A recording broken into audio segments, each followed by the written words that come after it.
Mr. President, furloughs are very typical when the government shuts down. Why is the administration directing federal layoffs of federal workers this time around? Well, this is all caused by the Democrats. They asked us to do something that's totally unreasonable. They never change. They want to give money away to illegally, people that entered our country illegally. They want to give them massive federal money. And we don't want to do that because it means everyone's going to just keep pouring back. Right now we have absolutely perfect borders like you haven't seen in many years. Even better than I had great borders during my 4 years, but these borders are stone cold closed. You can only come into our country legally now. But the Democrats want to give it all away. They want to open up the borders. Take a look at that. Big thing. They want to open borders again after what we're going through now, getting rid of prisoners, getting rid of all of these people dropped out from mental institutions, drug dealers, drug addicts, everything. They're putting everybody into our country. It's all ended now. But this is what Schumer wants. This is what the Democrats want. They want to have, and they want to take our money. We're doing well because of tariffs. We're doing unbelievable. We're making more money than we ever have made. And by the way, we're going to take some of that tariff money that we made, just to get off the subject for a second. We're going to take some of that tariff money that we made. We're going to give it to our farmers, who are, for a little while, going to be hurt until it kicks in. The tariffs kick into their benefit. So we're going to make sure that our farmers are in great shape because we're taking in a lot of money. We're finding, the other day, it was very interesting, they found $31 billion. They said, sir, we found 31. I said, you mean positively, right? They said, yeah, 31 million more than we knew. And they said, we don't know where it came from. I said, check the tariff shelf.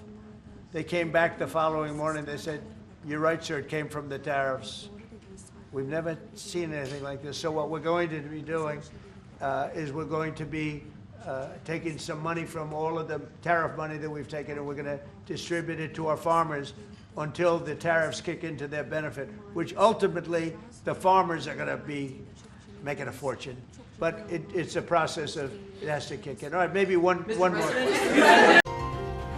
Lawmakers on Capitol Hill have until the end of the month to pass a funding bill or face a partial government shutdown. The House has already passed a continuing resolution to buy some time, but Senate Democrats have been a roadblock for that path. And joining us now to discuss is Executive Vice President of the National Taxpayers Union, Arnold. Good morning to you, sir. Of course, the big question, will Minority Leader Chuck Schumer and Democrats continue, do you think, to filibuster the short-term spending deal? I think it's more and more likely that we are going to see a shutdown when funding expires next week. Democrats are really digging in on this, and they view this as their only opportunity to push back on the Trump agenda. And by the way, the White House upped the ante significantly last night by saying they're going to fire massive amounts of federal workers if the shutdown actually materializes. So this thing just keeps getting juicier and juicier. Yeah. Get out your popcorn, because I think we're going to buckle in here and see a pretty dramatic event. Meantime, they're on recess right now, and as you mentioned, they're really using this threat of a shutdown as leverage, and they have some pretty serious demands. You say these demands are ridiculous. What are they? Yeah, I mean, because you have to look, first of all, at what the continuing resolution, the funding bill, does. It's only a 7-week temporary patch to buy Congress more time to craft a deal.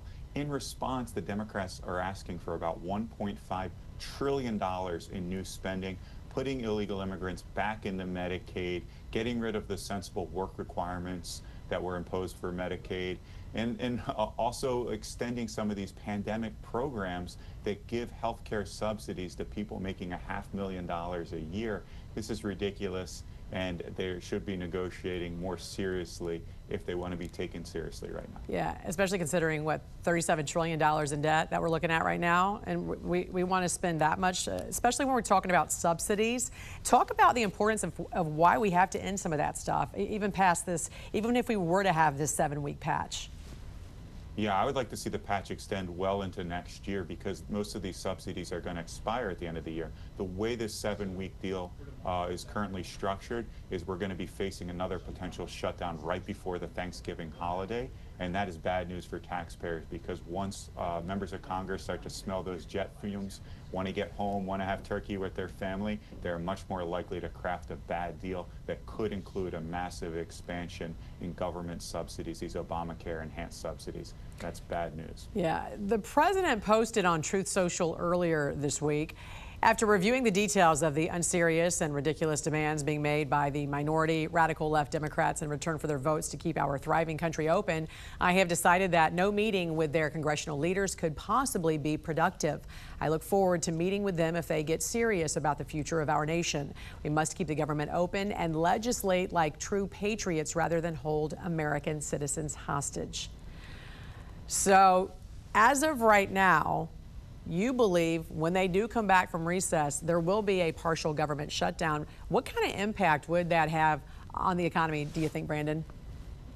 Yeah, shutdowns aren't good for the economy. You know, you look at federal spending overall, and it's more than a fifth of our economy, a number that I think is way too large, but that's beside the fact. Right now, the federal government does make up a big percentage of the economy, and if you shut down spending, or a good chunk of spending, then there will be negative economic impacts. And of course, what happens when we do shut down the federal government, typically we end up giving these federal employees back pay, right, and we end up not saving money in the long run. So hopefully we can avoid a shutdown, but that's going to require Democrats to come back down to earth and negotiate in good faith with Republicans. And also, for so long, Democrats have been completely against a shutdown. So I also wonder, too, if they're concerned about perhaps the narrative moving forward on this. What's your thoughts? I think that's right. Yeah, they're doing a complete 180 policy-wise, and there's plenty of videos out there if you want to spend a few minutes on YouTube watching Democrats decry the legislative strategy of Republicans trying to utilize a shutdown in order to extract some concessions by Democrats here. They've called that irresponsible in the past, but that's exactly what they're doing right now. Executive Vice President of the National Taxpayers Union, Brandon Arnold. Great to see you, sir. Thank you for joining us. Thanks, Jan.